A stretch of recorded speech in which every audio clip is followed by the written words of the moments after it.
Thank you. About 14 years ago, I sat a few rows back from you and said, I want to sit in front of Abraham and ask questions. And now it's time, and I can't remember my questions. So, momentum. It's our favorite word I love today. it. Focus, I love it. momentum. Mm-hmm. Focus and momentum. I love it. I just grabbed onto that today. Yeah. A lot of momentum, and I take myself into the vision of what I love, of what my dream is, of what I want to do. Give us just a little bit more about what you mean by a lot of momentum. What do you mean? Great desire, like excitement and passion and a wanting. So you're saying to us that there's a momentum, that something's calling you even toward thoughts. So there's momentum toward the thought even before there is a manifestation. So you're talking about pre-manifestational momentum. Mm-hmm. Ooh, mm-hmm. We like that, don't you? Mm-hmm. We said at the beginning, are you knowing what you're wanting? Do you like how the contrast gets that momentum going? All right, pre-manifestational momentum. Yes, and I love that. I get jazzed about it. I get into a meditation and I can see, feel, be, all of that. And then when I come out of the meditation and I start taking steps towards the action steps to bring that into... Well, it's not that you're taking steps, it's you're taking score. Oh, you come out of it, and then you draw a comparison between the vision and the feeling and the momentum in the vibrational arena and the actualization or manifestation. So stop it. Yes. The yardstick, using the yardstick saying I'm not far enough or that's not doing enough, and then I start doing more. Well, what might you say that would soften that? In other words, because you've got this figured out, you know that there is a momentum vibrationally before there is a manifestation, and don't you want to enjoy the unfolding of the manifestation? Here's a really good question for you. Are you looking forward to feeling the deliciousness of the momentum of the grid filling in the same way that you like the momentum of the ideas? Pretty big question, but big one. Try to feel that. In other words, is it going to be even more fun? This is a trick question, so be very careful. Is it going to be even more fun when the manifestation starts filling in than it is when the ideas are in the process of evolving? That is a trick question. It is. It was our favorite. Because I get excited with the ideas, and then when I see evidence, I get excited about that as well. Yeah.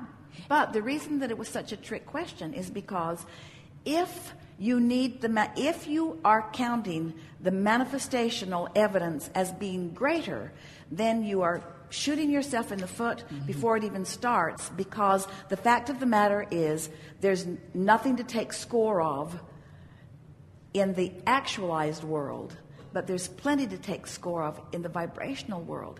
And if you can get high and happy about taking score of the vibrational world, the other has to follow. But if you need the manifestation in order to release the resistance, then you're stuck. Yes, so how was that? Beautiful. You'll never hear anything that is more practical in terms of getting those things to begin to come to you that you want. You see, humans don't count it as coming until they start deciphering it with their physical senses. So until you can see it and hear it and smell it and taste it and touch it, you don't count it as here. We want you to start counting it as here when you're feeling the excitement of it. And if you can make that bridge, you're feeling the excitement of it, therefore it is here. Now, the next logical step is it must show itself to you with so much evidence that no one can deny the here-ness of it. Really good. Let's just rest with that for a minute. Okay. Oh, so good. You said early on about the coffee. We were talking about the coffee and how the body's cellular adjustment to that. So my question, or the curious question that came up for me, have I trained myself to measure, to be used to the resistance? Yeah. And so what would be... Everyone has. But the remedy to that is trumping it by caring about how you feel more. So what if you've got a habit? So what if that's the way things have been? So what if that's even the way they've usually been? So what? If your desire is different from that, let the way you feel trump it.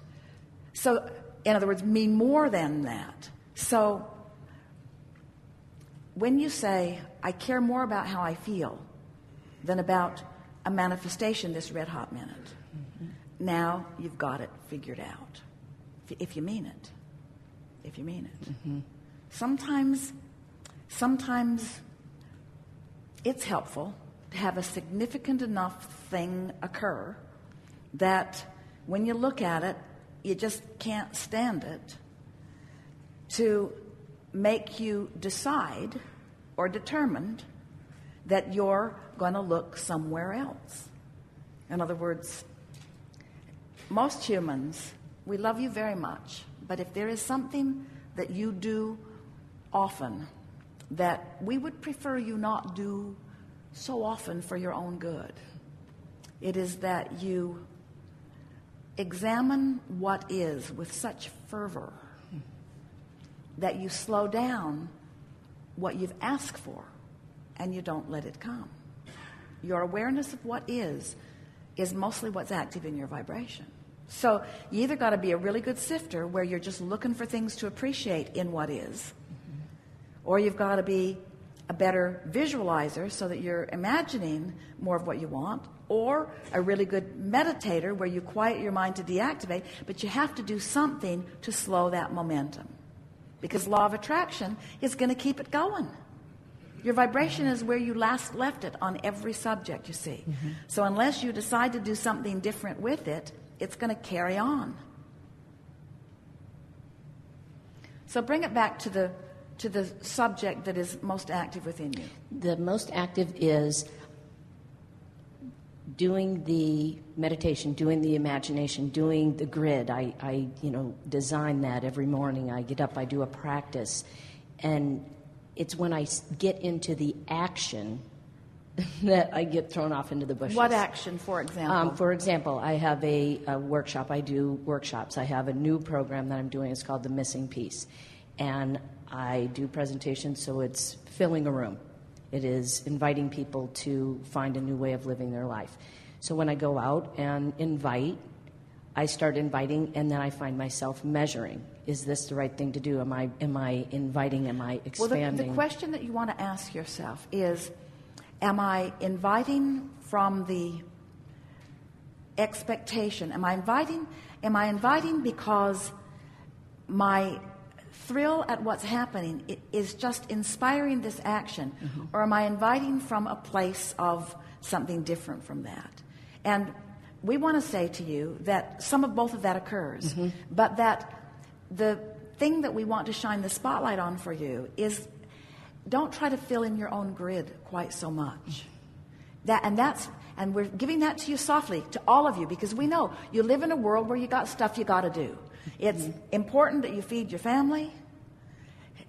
See them at the table, children. Just fill in your own grid. There's no food in the house, but fill in your own grid. You might get a little hungry if you all of a sudden withdraw action or behavior from the equation, and that's not what we're encouraging you to do. But we're encouraging you to put more emphasis on the grid, what you want and why you want it, how you feel. More emphasis on the general, how it feels in the seminars, how it feels to offer a piece to someone, the piece that they're looking for. To recognize that it is not one missing piece that everyone is looking for.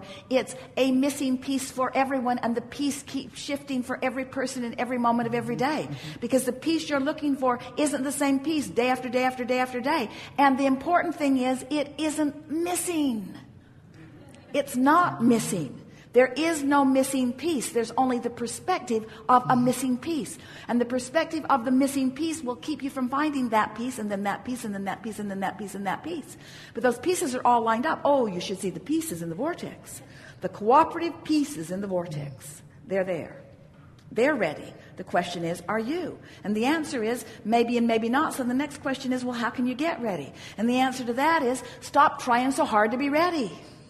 Stop trying so hard to be ready and accept that you're ready. Accept that you have all the tools right here and now. Because right here and now, you have the ability to stop doing that thing you do that is preventing you from seeing the pieces.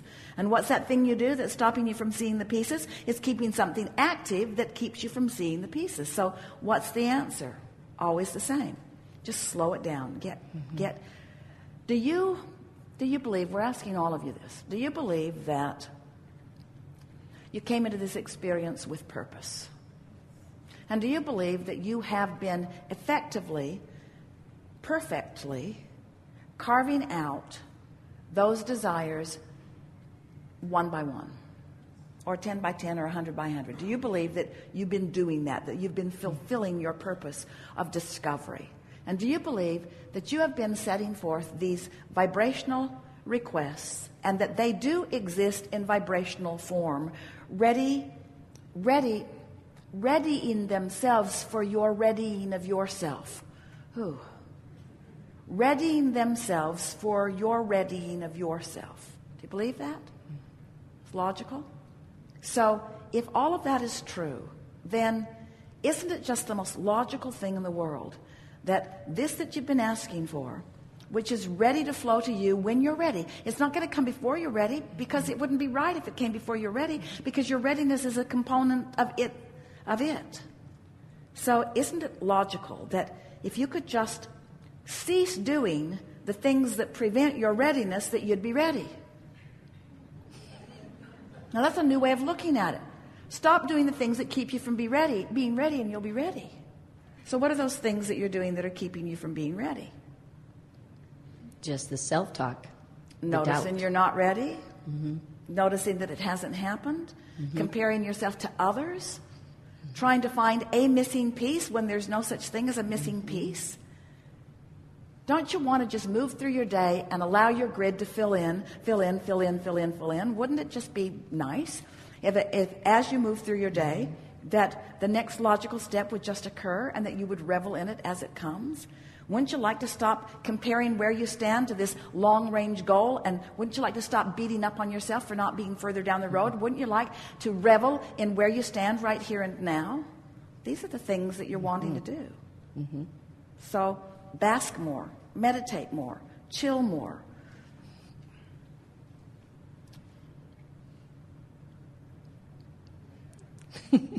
So what do you want to say to your class about the missing piece? I got news. It's not missing. I was going to say, I'm going to change the whole title now. No, it's a really good title, because they all think there's a missing piece. Exactly. Yes. That it's Wait till right I get there and then tell them.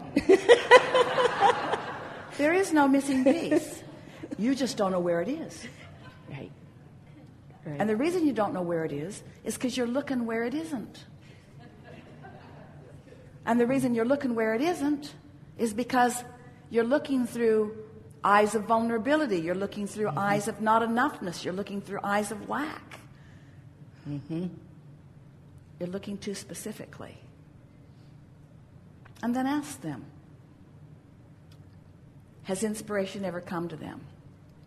And what were the circumstances? And let them tell you their stories of, I was just walking, wasn't thinking about anything. And this idea just came to me. On and on and on, the stories will come. My dog licked my face, and in the middle of the lick, I had knowledge of the workings of the universe. You get the idea. Good enough? Perfect. Thank you. Yes, indeed. Thank you.